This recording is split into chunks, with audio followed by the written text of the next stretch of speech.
Halo pemirsa, kembali lagi di Hidup Sehat bersama Dr. Ekles.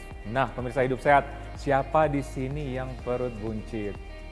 Pasti langsung dipegang di perutnya nih. Tapi jangan khawatir, di segmen kali ini menarik banget. Saya akan ajak pemirsa olahraga bareng untuk mengecilkan perut buncit. Ingin tahu? Saya tidak sendiri, saya bersama teman saya nih.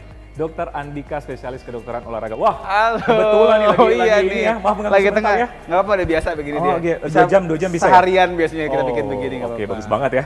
Udah nggak apa-apa. Udah. Boleh. Udah mulai gemeter kasihan. Oke, Iya. sehat selalu dokter. Alhamdulillah sehat, Dr. Ekles. Terima kasih Mas ya. Ya. Oke, nah dokter, Yes. ini menarik banget materi kali ini karena menyangkut perut buncit. Iya. Pasti pemirsa langsung pegang di perutnya kayaknya. Saya tahan napas ini, Dok. Saya nafas ya. Iya, tahan napas saya. Nah dokter, mungkin pemirsa ingin tahu apa sih penyebab dari perut buncit ini? Jadi sebenarnya perut buncit itu, Dok, adalah suatu efek lah begitu ya dari yang namanya kelebihan kalori jangka panjang.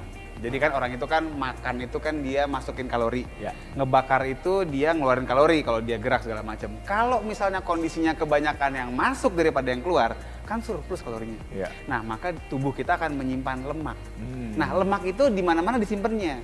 Salah Nah, satunya di perut. Oh. Dengan adanya faktor-faktor kayak genetik, kemudian juga faktor jenis kelamin kayak laki-laki nih. Ya. Ya kalau misalnya laki-laki tuh emang lebih senang tuh ngumpul di perut tuh lemaknya, Iya, kan? iya. Sama juga dari faktor makanan yang dimakan gimana. Kalau orang-orang yang misalnya senang makan lemak yang jenuh ya, Dok, tahu lemak jenuh yang jarang liburan, makanya jadi jenuh. Oh gitu. Enggak Bukan. Lemak yang jenuh itu adalah lemak yang memang sifatnya kayak minyak-minyak yang digoreng-goreng gitu kan. Sehingga itu akan lebih gampang untuk nyangkut di perut, makanya lebih banyak di perutnya. Oh. Nah, ini yang jadi masalah adalah lemak perut ini lemak-lemak yang jahat dia. Lemak yang jahat ya. Lemak yang Dan kebanyakan orang Indonesia suka gorengan tuh. Yang digorengnya pakai minyak hitam. Nah, Yang udah kayak oli samping. katanya lebih enak tuh. Itu enak banget, enak banget. Tapi ada sebagian orang bilang katanya lebih sejahtera kalau perut buncit. Ah iya, jadi Tapi kesehatan juga perlu ya untuk meratakan perut ya dokter Iya, ya. Nah, betul. ini pemirsa ingin tanya nih dokter. Pasti kan namanya olahraga perut buncit berkaitan dengan area perut dong ya? Nah, itu Atau setuju nggak dok? Atau gimana dokter? jadi gini, Dok, ini udah mitos banget dari zaman dulu kala gitu ya, zaman kerajaan dulu. Mungkin nggak selama itu sebenarnya. Tapi yang pasti orang banyak tahu bahwa kalau misalnya orang itu buncit, dia harus banyak-banyak ngegerakin perutnya. Nah, Misalnya apa? Sering orang sit up, Ya. ya kan? Bahkan sekarang di medsos juga banyak yang ngegerak-gerakin perut tuh. Gerakan perut tuh. Tarik perut Tarik gitu perut kan, dan atau ada sebagainya juga yang digoyang-goyangin gitu. Ya.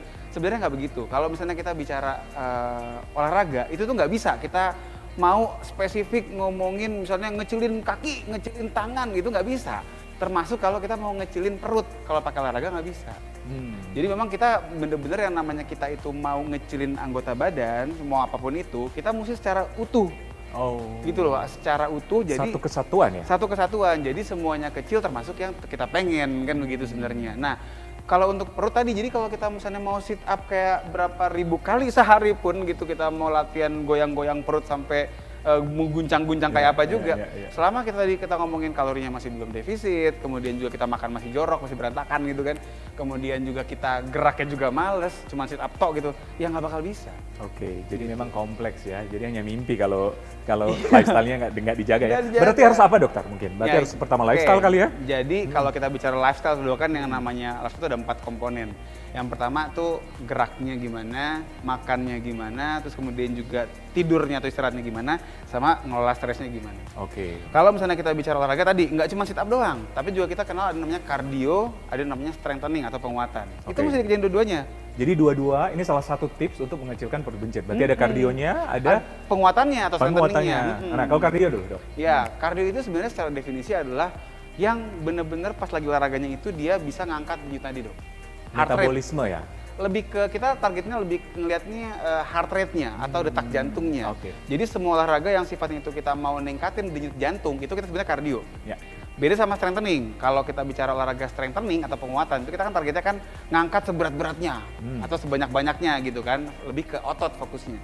Tapi kalau kardio tadi mau itu sifatnya jalan kaki, mau sifatnya lari, mau renang, pokoknya selama dia emang targetnya ningkatin denyut nadi itu kardio. Oke, berarti lebih ke pembakaran nggak sih? Iya, jadi kalau kita bicara kardio itu dia merupakan aktivitas fisik ya, olahraga lah ya, yang dia tuh paling banyak membakar kalori sebenarnya pas lagi dikerjain dibandingkan dengan penguatan. Oke. Jadi kalau misalnya kita bicara, kita ngadu nih dalam setengah jam orang disuruh lari, sama setengah jam disuruh nge-gym. Oke. Nge-gym ngangkat barbel gitu ya. Weight lift ya? kalorinya tuh gedean pas lari sebenarnya. Oh. Karena dia memang continuous kan. Kalau misalnya orang nge-gym kan kadang-kadang habis berapa repetisi istirahat dulu, selfie, ya kan? Upload story dulu dong, ya kan? Iya. Nah, kalau lari kan continuous 30 menit ya nggak berhenti. Makanya secara kalori tuh dia bisa dibilang lebih banyak sebenarnya. Dan cocok bagi orang yang ingin diet atau salah satunya mengecilkan perut buncit. Betul, tapi juga jangan lupa nah, perlu dikombinasikan sama yang namanya latihan penguatan. Kenapa? Betul. Karena kalau kita punya massa ototnya banyak, pembakaran lemaknya lebih efektif. Oh, jadi memang harus kombinasi. Kombinasi. Nah, kita ajak pemirsa nih. Yes. Pertama kita olahraga bareng. Jadi ada dua nih dokter ya. Kardio sama penguatan. Ya. Nah, kardio dulu dok. Kardio. Jadi untuk kardio kita kan tadi yang saya bilang kita bisa olahraga sifatnya lari, kemudian jalan. Awalnya saya pengen lari dok, tapi kasihan kameramennya ngikutin, capek ya kan. Jadi saya akan bikin yang bisa dikerjakan di tempat aja. Oke. Nah ini ada teman saya nih Toro nih. Nah jadi Toro nanti mempraktekkan kardio yang bisa dikerjakan tanpa berpindah tempat. Oke. Nah jadi nggak perlu lari, nggak perlu jalan, nggak perlu renang, cukup di tempat kita aja. Oke, dan pemirsa bisa contoh ini, bisa lakukan di rumah masing-masing ya? Bisa ya, jadi ada beberapa gerakan yang sifatnya itu dia bisa mancing nadi supaya naik. Misalnya yang pertama adalah kita punya jumping jacks contohnya. Silakan, gimana jumping jacks gerakannya? Nah, gerakan kayak begini kan bisa dibilang dia tidak kemana-mana, di sini aja. Tapi karena dia bergerak terus, nadi bakal naik. Oke, berapa kali dokter? Nah, kita bisa pakai menit. Misalnya contoh kita bikin semenit dulu nih, kalau masih capek, ntar istirahat sebentar, lanjutin lagi. Bisa dibikin sampai 10 hingga 15 menit, itu juga bisa. Oh, gitu. Oke. Bisa begitu. Jadi Untuk pertama ada namanya jumping jack. Bisa dilakukan 10 sampai 15 menit. Iya, kalau misalnya kita mau kombinasikan dengan berbagai gerakan bisa juga sebenarnya. Misalnya contoh kita ada gerakan lagi yang kedua namanya mountain climber. Oke. Gitu. Gimana tuh dok? Mendaki gunung dong ya? Iya, kayak orang daki gunung. Oh. Nah, gitu. Nah, ini mountain climbing. Jadi tadi 10 sampai 15 menit itu bisa gonta-ganti. Misalnya semenit nih atau gini deh. Kalau kita baru mulai banget nggak usah semenit. Si jumping jacks-nya misalnya contoh tadi kita bikin 20 detik. Ya. Nah, besok istirahat 20 detik lagi. Ganti dengan si mountain climbing 20 detik lagi misalnya. Nanti gerakan lagi abis ini yang lain segala macam yang diakumulasiin totalnya semua begitu selesai 10 hingga 15 menit. Itu udah oke. Udah oke ya. Jadi kardio di rumah 10 sampai 15 menit dan ternyata nggak perlu juga olahraga yang keluar rumah. Bisa di rumah. Di ruang tamu dimanapun bisa dilakukan ya. Bisa. Apa tadi? Yang tadi jumping jack sama mountain climbing. Sebenarnya ada banyak banget ya. Tinggal di Google segala macam bisa kelihatan tuh. Artinya gerakan-gerakan yang sifatnya continuous, yang dia itu ritmik dan memang tujuannya untuk ningkatin nyut nadi. Jadi gampangnya tuh orangnya akan lebih ngos-ngosan pas ngerjain gitu. Pembakaran ya? Pembakaran tuh. Oke, Dokter Andika tadi kan kardio ya, olahraga kardio. Nah sekarang mungkin bagian kedua yaitu strengtheners ya, penguatan strengthening. Ya, jadi kalau kita tadi kan kita pengen paripurna dok, pengen maksimal bisa membakar lemak, ngebakar kalori. Jadi tadi yang udah kita kerjakan secara kardio itu akan lebih optimal kalau kita gedein juga tanda kutip ya. Itu massa otot kita. Ya. Dan untuk bisa membesarkan atau ngegedein massa otot kita perlu yang namanya latihan penguatan otot. Latihan penguatan otot. Bahasa kerennya adalah resistance training atau strengthening training. Nah, itu yang kita kerjakan. Dan sama tadi kalau kita bicaranya latihan otot, nggak harus ke gym juga sebenarnya. Banyak orang kan mikir, oh gue mesti gedein otot nih, berarti mesti member gym.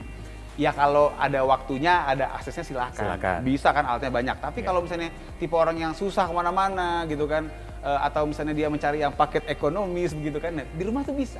Oke. Gitu. Nah, bisa dicontohin dokter. Contoh nih ya. Oh iya, saya juga mau nambahin begini dokter. Kalau misalnya kita bicara orang yang pengen ngecilin perut buncit, seringkali tadi orang tuh mikirnya harus sit up dan sit up. Latihan otot perut dong ya? Iya, karena mikirnya kan ya udah saya mau ngebakar lemak di situ, mau nggak mau kita mesti ngebakar atau gerakin otot di situ. Tidak begitu. Yang namanya latihan otot itu tuh yang dia bakar tuh lebih banyak sebenarnya gula. Jadi bukan lemak yang dibakar. Dan lemak itu akan kebakar karena dalam satu harinya dia tuh tadi defisit kalori. Makanya kita tuh pengen membesarkan otot yang sumbangsinya besar untuk meningkatkan kalori bakaran hariannya. Setuju. Jadi nggak cuma perut doang. Setuju. Tapi juga otot-otot lain kayak otot paha, otot bokong, otot punggung. Itu yang justru yang gede-gede itu yang dihajar. Sedangkan otot yang besar-besar itu menyangkut otot dada. Iya. Ya, otot paha. Jadi jangan cuma fokus di perut doang. Tapi nggak apa, kita tunjukin dulu deh ya. Yang perut yang biasa kita kerjakan, misalnya V-crunch nih contoh nih. V-crunch. Nah, jadi ini salah satu dari latihan strengthening. Yes, ini memperkuat otot ya. Jadi, nah nih, ini gerakan kayak begini, ini kan sebenarnya lebih ke arah untuk melatih otot perut. Ya. Jadi dengan saat kakinya diangkat, Dan pas turun pelan-pelan, nah ini kan dia mencoba untuk menahan supaya nggak ambruk gubrak gitu kan kakinya. Iya. Tanpa harus dia naik gitu kan. Karena kadang-kadang kalau misalnya kita sit up gitu kan, ada orang-orang yang nggak kuat di pinggangnya, Dok. Setuju. Jadi sakit gitu. Nah, dengan kondisi kayak begini, ini cenderung dia lebih netral posisi spine-nya dan ototnya tetap kerja. Ya. Gitu. Jadi ini adalah contoh latihan yang dapat dikerjakan untuk melatih otot perut. Latihan perut dan bisa dilakukan berapa kali, Dok? Nah, kalau kayak gini kita bisa bikin misalnya 12 sampai 15 kali. Per set. Per set di repetisi namanya. 12 sampai 15 repetisi per set dibikin bisa 2 sampai 4 set. 2 sampai 4 set. Oke, berarti setiap hari kita bisa lakukan. Gini, kalau untuk latihan penguatan, apalagi baru-baru nih dan memang cukup berat, itu sebenarnya disarankan tidak setiap hari. Oh gitu. Iya, karena kalau untuk latihan otot, kalau misalnya cukup berat si otot ini dikasih beban, dia butuh waktu kurang lebih selang 48 jam untuk bisa beregenerasi. Oke. Jadi kalau misalnya hari Senin itu dia latihan, dada nih misalnya atau perut nih, Selasa jangan dada atau perut lagi. Harus jeda sehari berarti? Jeda sehari. Jadi 48 jam berarti kan ini dia mulai kosong, baru besoknya baru bisa lagi kan. Dikasih istirahat ya sehari berarti. Sehari kosong dulu gitu, baru boleh dihajar lagi. Jadi seperti itu yang supaya dia beregenerasi. Beregenerasi dulu. Oke dokter, tadi gerakan pertama, sekarang gerakan kedua. Squat. Ya, wah, ini luar biasa nih dokter ya. Ini pedesnya karetnya 3 nih sini. Pas dia turun, ini dia akan ada kontraksi untuk dari otot paha depan maupun belakang untuk saling menyeimbangkan. Nah, begitu dia naik ke atas, maka dia akan ada otot yang quadricep yang berkontraksi juga. Jadi bisa kita bilang squat ini merupakan latihan yang sifatnya itu dia bisa kita lakukan satu gerakan, glutes-nya dapat, otot bokongnya dapat, quadricepnya juga dapat, dan juga otot belakangnya pun juga dapat juga. Nah pemirsa, jadi tidak ada kata tidak ada waktu untuk berolahraga. Karena semua tergantung dari diri kita ya. Betul. Jadi harus rajin olahraga, otomatis perut buncit bisa mengecil. Iya. Tapi jaga makan juga, jangan lupa. Jaga makan juga, kan itu satu kompleks ya dokter ya. Betul. Dokter Andika, terima kasih. Dengan senang hati dokter Ekles. Ya, sehat selalu. Amin. Nah pemirsa, dengan gerakan tadi, dengan olahraga tadi, berakhir juga perjumpaan kita kali ini. Semoga bermanfaat. Tetap saksikan Hidup Sehat bersama Dr. Ekles untuk mendapatkan informasi kesehatan yang bermanfaat dan tentu saja terpercaya untuk Anda setiap hari Jumat jam 9.30 hanya di TV One.